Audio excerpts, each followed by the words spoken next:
Objectif Languedoc-Roussillon a organisé le 12 mai dernier une soirée de prestige au domaine de Verchamp. Pour la première fois en Languedoc-Roussillon, un magazine remettait des prix à des femmes chefs d'entreprise, ambassadrices de la région. Plus de 300 personnes ont assisté à la cérémonie. Sophie de Menton, présidente nationale d'éthique, en était la marraine. J'ai été séduite par le titre du prix. Parce qu'on associe les femmes effectivement à la création d'entreprises, aux PME, pour leurs compétences, mais c'est très rare qu'on mette le mot talent. Or les femmes sont talentueuses et donc c'est assez original. Je pense que c'est plutôt là-dessus qu'il faut insister, tout simplement parce que les talents féminins, ça mérite d'être reconnu.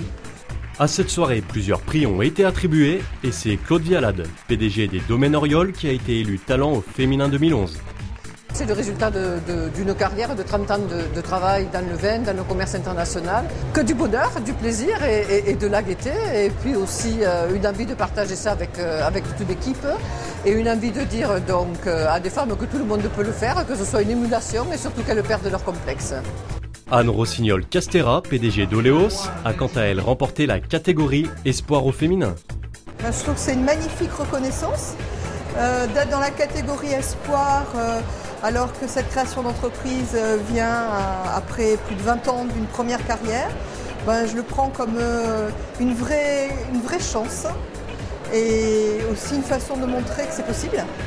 J'attends comme retombée essentiellement que cette jeune entreprise soit encore plus lisible, que rapidement elle soit reconnue comme une vraie entreprise avec du potentiel.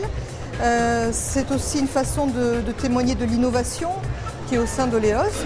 Donc je le prends vraiment comme une carte et un tremplin pour un avenir très proche.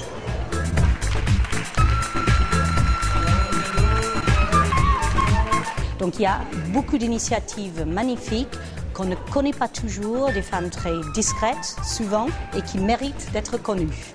Écoutez, moi j'estime que c'est un événement extraordinaire parce que ça permet de mettre en valeur des talents, de féliciter ces personnes qui ont des compétences multiples qui arrivent à ces postes-là, et puis susciter des envies surtout, c'est ça qui est essentiel.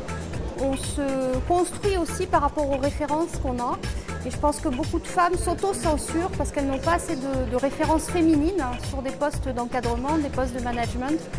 Ça me paraît important de reconnaître que l'esprit d'entreprise existe chez les femmes aussi. Je crois que le fait de les voir à des postes clés avec des postes aussi importants font que je crois qu'on y trouve les uns et les autres beaucoup de fierté.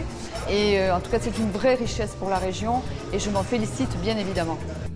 Face au succès de cette première soirée des talents au féminin, Objectif Languedoc-Roussillon a décidé de renouveler l'opération et vous donne rendez-vous l'année prochaine pour la deuxième édition.